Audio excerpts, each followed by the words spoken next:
2020 पासून जेव्हापासून कोरोना आलेला आहे तेव्हापासून प्रत्येक घरात, प्रत्येक शहरात, प्रत्येक गावामध्ये एक प्रकारची साथ निर्माण झालेली आहे आणि ह्या साथीमध्ये लोक आजारी आणि फारशी लोक दुर्दैवाने मृत्युमुखी पडत आहेत.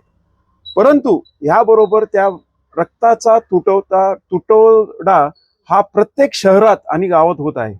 खडकी शहरातील प्रत्येक कार्यकर्ते म्हणा, हॉस्पिटल म्हणा आणि त्यातल्या त्यात बाबासाहेब आंबेडकर हॉस्पिटल म्हणा, यांनी चांगली कामगिरी केल्यामुळे इथे कोरोनाचा मृत्यूचा दर फारच कमी झालेला आहे. परंतु रक्ताचा तुटवडा हा होतच आहे. त्यामुळं असे मी ऐकून आहे की खडकी मुस्लिम मंच यांनी आपल्या 19 सप्टेंबर रोजी फार मोठा रक्तदानाचा कार्यक्रम घेतलेला आहे. माझं प्रामाणिक मत आहे, मी एक मेडिकल व्यवसायाशी संलग्न आहे. रक्त ज्यांना कमी पडते तेव्हा त्या घरात काय प्रॉब्लेम होतो हे सर्वांना माहीत आहे. तेव्हा प्रत्येक स्तरातील, प्रत्येक समाजातील, प्रत्येक वर्गातील लोकांनी 19 सप्टेंबर रोजी डॉक्टर बाबासाहेब आंबेडकर चौक येथे सकाळी 10 ते 5 येथे रक्तदान करावे अशी माझी मनापासून कळकळीची विनंती आहे.